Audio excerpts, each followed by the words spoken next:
जय Swaminarayan. Welcome to Rekha Kyada hobbies. अगर आप लोगों ने मेरी चैनल को सब्सक्राइब नहीं किया तो प्लीज़ सब्सक्राइब माय चैनल।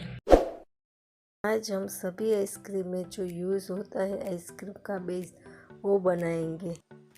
उसके साथ साथ दो प्रकार के आइसक्रीम बनाएंगे, एक वेनिला आइसक्रीम और दूसरा चॉकलेट आइसक्रीम। कई लोग कहते हैं कि हम जब आइसक्रीम बनाते हैं तब सॉफ्ट नहीं बनता और उसमें आइस क्रिस्टल रह जाते हैं। मैं यहाँ आपको कई टिप्स बताऊंगी जिससे ये सब नहीं होगा। पहली टिप्स, आइसक्रीम बनाते समय फुल फैट मिल्क का ही यूज़ कीजिएगा। यहाँ मैंने 500 ml अमूल गोल्ड मिल्क लिया है। अब इस दूध में से थोड़ा सा दूध एक बाउल में अलग निकाल लीजिए। अब इस बाउल में 1/2 टीस्पून CMC पाउडर डालिए। CMC पाउडर स्टेबलाइज़र का काम करता है। अब इस बाउल में 1 टीस्पून GMS पाउडर डालिए। इसके बाद 2 टेबलस्पून कॉर्नफ्लोर डालिए। अब 2 टेबलस्पून व्हीट फ्लोर डालिए। इन सभी पाउडर को अच्छी तरह से चम्मच की मदद से हिलाइए। यहाँ मैं आपको टिप नंबर 2 देना चाहती हूँ कि इसमें आप कॉर्नफ्लोर और व्हीट फ्लोर डालेंगे तो उससे मिल्क एकदम गाढ़ा हो जाएगा और आपका आइसक्रीम बहुत ही अच्छा बनेगा। इस दूध में गुठलियाँ ना पड़े इसलिए आप हैंड बीटर का भी यूज़ कर सकते हैं। पतीली वाला दूध गैस के ऊपर रख दीजिए। थोड़ा सा उबाल आ जाए उसके बाद इस दूध में हमने जो सभी पाउडर मिक्स किए थे वो चम्मच की मदद से थोड़ा थोड़ा उसमें डाल दीजिए और फिर हिलाइए।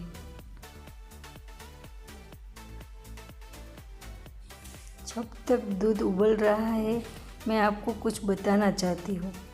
मैंने कहा था कि CMC एक स्टेबलाइज़र है।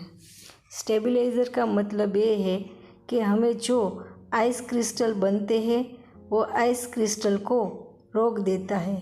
इसलिए आइसक्रीम में हमेशा CMC पाउडर का यूज़ कीजिएगा। इस दूध में 1/2 कप शुगर डाल दीजिए। उसको अच्छी तरह से हिलाइए। गैस की फ्लेम को लो ही रखिएगा और चम्मच की मदद से हिलाते रहिए वरना दूध नीचे चिपक जाएगा। दूध में अच्छा सा उबाल आने दीजिए। लो फ्लेम पे ही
बाउल में आइस रख के इस मिल्क को कम से कम 10 से 12 मिनट के लिए बीट कीजिए। यहाँ आप देख सकते हैं कि दूध की क्वांटिटी इतनी बढ़ गई है, कम से कम ये क्वांटिटी डबल हो गई है। मैंने स्टार्टिंग में आपको बताया था कि आइसक्रीम बेस बनाना है। लो, हमारा आइसक्रीम बेस रेडी है। यहाँ हमें 2 फ्लेवर के आइसक्रीम बनाने हैं, इसलिए आधा दूध इस कंटेनर में निकाल लीजिए और आधा दूध इस दूसरे कंटेनर में निकाल लीजिए। हमें वेनिला आइसक्रीम बनाना है। इसके लिए हमें 3 से 4 बूंदे वेनिला एसेंस के लेने हैं। 1 चम्मच में ये एसेंस निकाल लीजिए और हमने जो बेस बनाया था उसमें डाल दीजिए और चम्मच की मदद से अच्छी तरह से हिलाइए।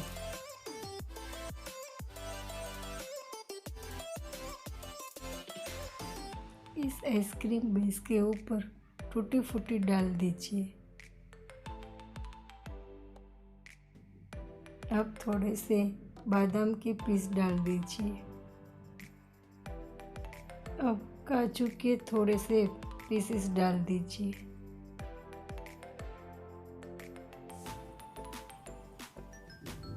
अब फॉइल पेपर से इस कंटेनर को अच्छी तरह से कवर कर लीजिए और उसके बाद ढक्कन लगा दीजिए।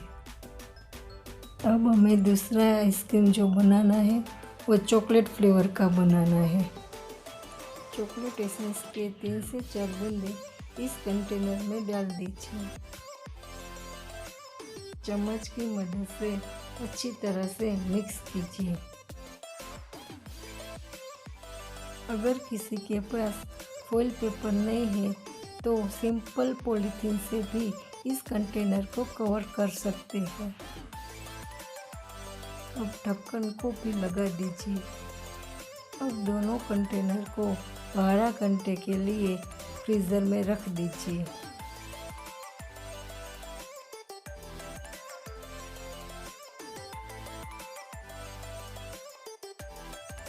बारह घंटे के बाद दोनों कंटेनर को निकाल लीजिए। देखो, लग रहा है ना एकदम क्रीमी क्रीमी। एकदम आसानी से स्कूप की मदद से ये आइसक्रीम निकल रहा है।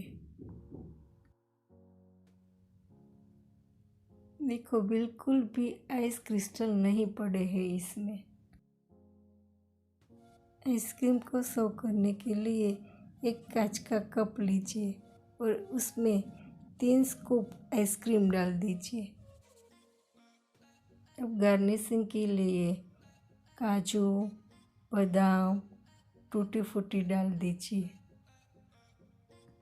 लास्ट में गार्निशिंग के लिए चेरी रख दीजिए। वाव, यम्मी यम्मी सा हमारा वेनिला आइसक्रीम रेडी है।